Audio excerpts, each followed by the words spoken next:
I just want to introduce someone else special. My dad is sitting right down here. He spent...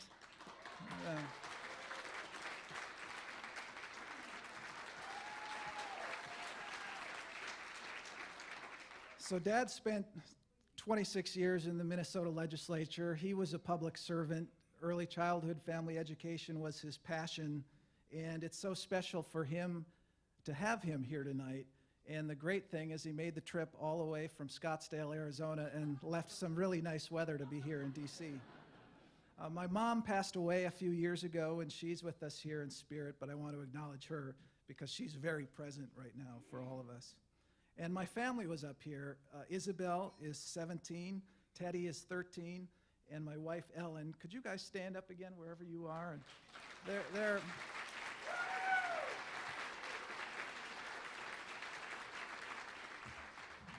We've been having wardrobe conversations for weeks, and they just look fantastic. So if you pick up this program here, and by the way, I also just want to acknowledge what a great crowd this is. This is just a fantastic audience. Press club people, Bloomberg people, friends, family, friends who came from faraway places, friends that go all the way back to grade school came in from Minnesota. We had about 30 people flying from Minnesota. Kevin Reynolds, the founder of Bloomberg First Word. Stand up, Kevin. Stand up.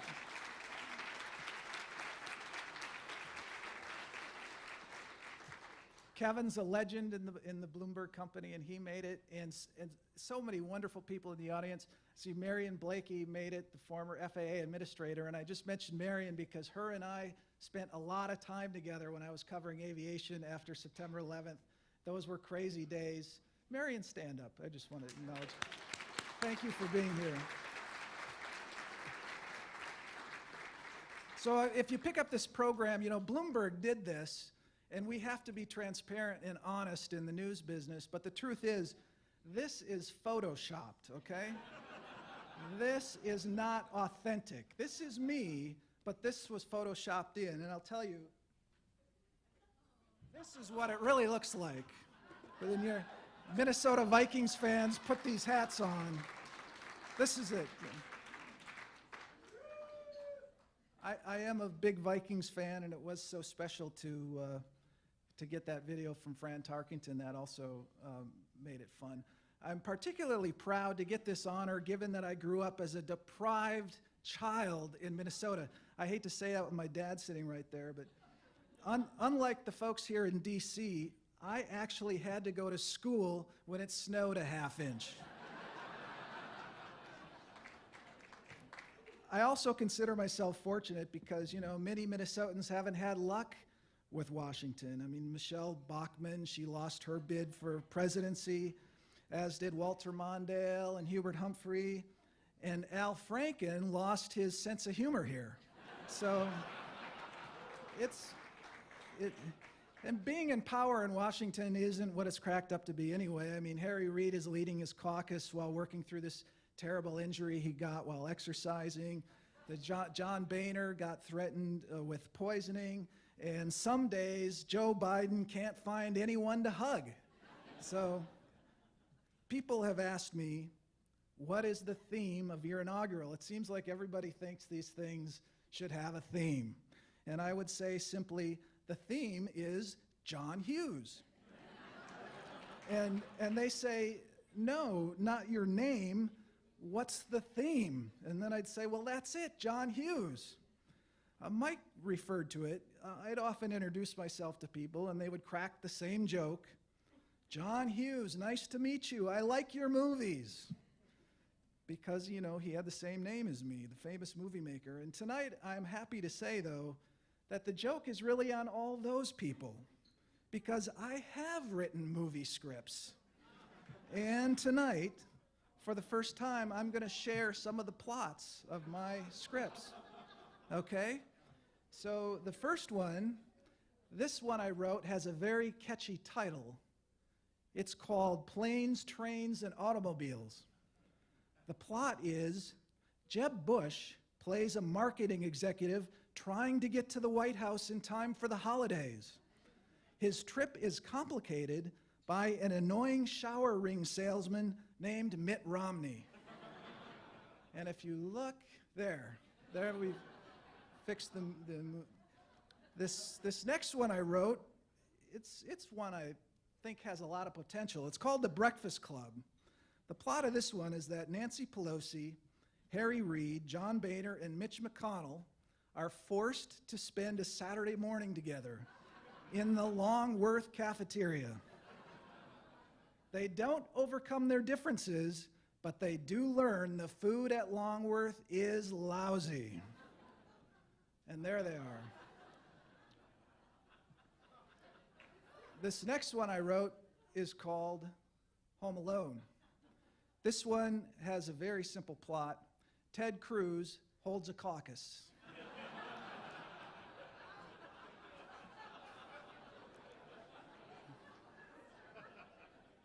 16 candles.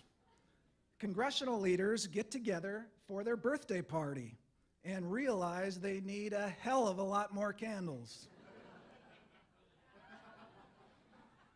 And finally, this one is my favorite. I think it's got a lot of potential. Pretty in Pink. Hillary Clinton plays a politician who has a crush on higher office. She wears the right clothes, hangs out with the right people, and makes great grades, only to find out that another classmate, Elizabeth Warren, is everyone's new favorite. And somehow Mitch McConnell got a part in that one too. I don't know how that happened. All right, I want to talk about the club now for a few minutes. Okay, there we go. Now, it wasn't easy getting the National Press Club started. The National Capital Press Club formed in 1891, and it died when reporters didn't pay dues or bar tabs. This began a hallmark at the club, that is, learning from our mistakes. So the National Press Club formed in 1908, and it held its second meeting at the Willard Hotel, and that's what the Willard lobby looked like around the time of that meeting. So at that second meeting, the club banned credit for reporters for food and drink. This club survived. Here's an early board of the National Press Club, and you can see that reporters dressed a little better, back in the day. So we built this building in 1927, and then in 1932, President-elect Roosevelt came into this room, and this is a picture of him taken that evening. This is the room that evening. This is the room we're in, okay? We were showing off our diversity of that time, you can see.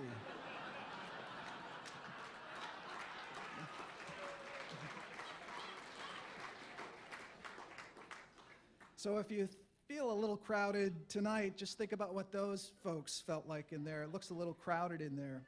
But the reason I single out this FDR appearance was because this was a transformative evening for the National Press Club, November 22nd, 1932, because this was the birth of the speaker series. This was really what the club regards as the first luncheon or dinner speaker, right?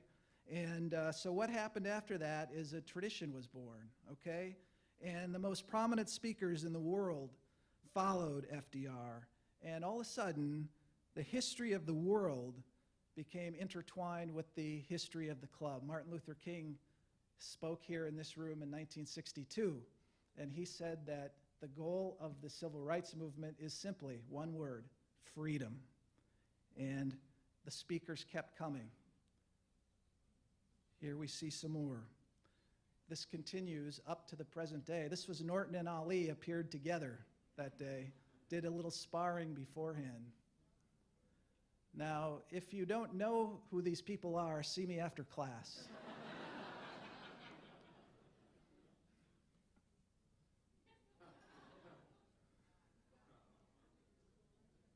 So when the speakers thing really got going, in the 70s, we started adding more, and we started hosting newsmaker conferences. So these were another way for the press to reach the important people of the day. And we continue to do these newsmakers to the current day. This was last week, one of our newsmakers. Now, our Journalism Institute, whoops, I'm sorry. I jumped ahead. After we started the newsmakers in the 70s, we began rewarding career achievement in journalism. And the Fourth Estate Award today is one of the most prestigious in the industry. The very best in the business come here and accept these awards. And here are some who have come. And now our Journalism Institute is very active in training reporters to compete in this changing world. In fact, this Friday we're doing a session on iPhone reporting, how to do it all with just one device. Our Young Members Committee, they've been getting into the act too. They've been holding sessions on cybersecurity and encryption, social media and TV training. In fact, I want you to meet the co-chairs and the future of our profession. Jen Judson is a defense reporter for Politico. Julia Piper is a senior writer for Green Tech Media. Jen and Julia, where are you? Could you stand up? There you are.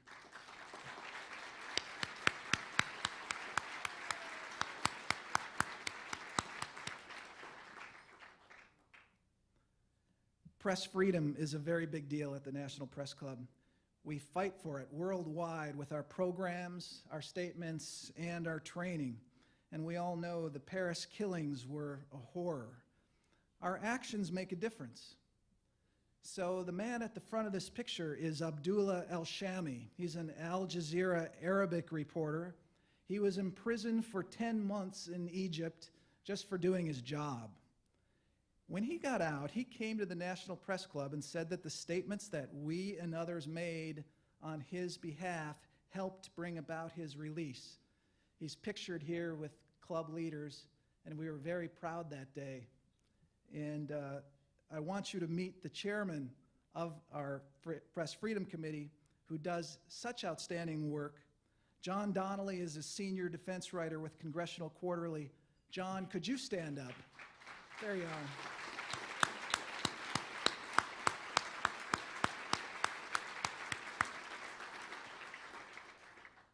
So we are the International Center for Journalists, and there is no better representation of that than our most recent president. After traveling the globe in a 4-decade career with the Associated Press, Myron Belkind came here to help the National Press Club. He connected us with the world as we never have been before. We were so proud this year when presidents of Africa came here under Myron's watch and gave major speeches at the National Press Club. Ladies and gentlemen, please join me in thanking Myron. Myron, will you stand up?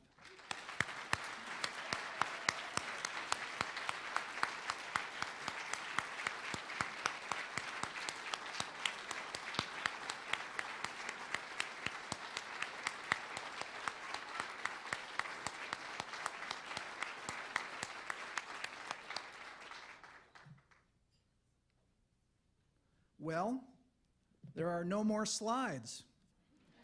The future is wide open to us. What will pictures from our time look like? Unlike the days of unpaid bar tabs and uncollected dues, our finances are the strongest in decades. Our programs are as good as they've ever been. We have our state-of-the-art broadcast facility. We're proud of the journalism scholarships we award and raise money for. So what next? First, we consider new models to help our press freedom efforts thrive even more. The Press Freedom Committee is excited about the possibilities. Our profession needs us more than ever. As attacks against journalists intensify, we will push back harder than ever. Second, we will bring new media voices to the club. You've already met our MC tonight, Evan, from BuzzFeed.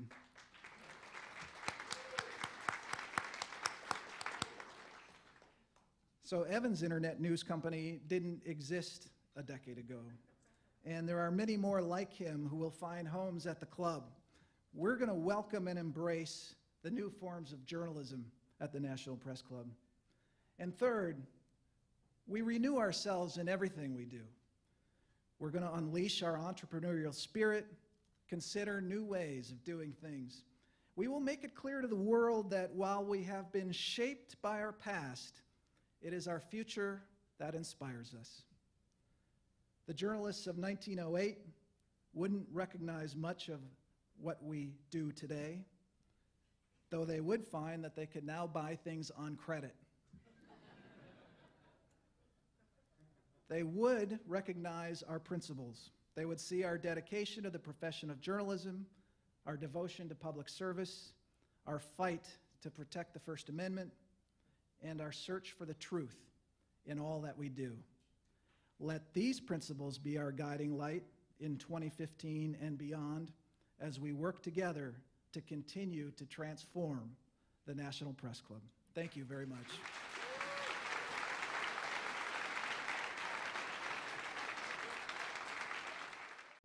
And it's so special for him to have him here tonight. And the great thing is he made the trip all the way from Scottsdale, Arizona, and left some really nice weather to be here in DC. My mom passed away a few years ago, and she's with us here in spirit, but I want to acknowledge her because she's very present right now for all of us. And my family was up here. Isabel is 17, Teddy is 13. Kevin's a legend in the Bloomberg company, and he made it, and so many wonderful people in the audience. See, Marion Blakey made it, the former FAA administrator, and I just mentioned Marion because her and I spent a lot of time together when I was covering aviation after September 11th.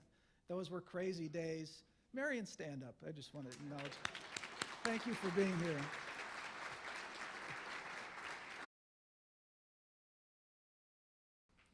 I just want to introduce someone else special. My dad is sitting right down here. He spent,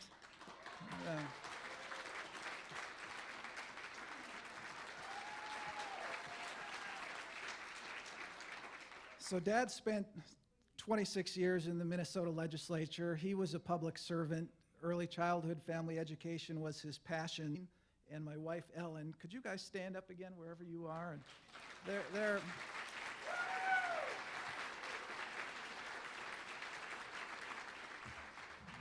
We've been having wardrobe conversations for weeks, and they just look fantastic. So if you pick up this program here, and by the way, I also just want to acknowledge what a great crowd this is. This is just a fantastic audience. Press club people, Bloomberg people, friends, family, friends who came from faraway places, friends that go all the way back to grade school came in from Minnesota. We had about 30 people flying from Minnesota. Kevin Reynolds, the founder of Bloomberg First Word. Stand up, Kevin. Stand up.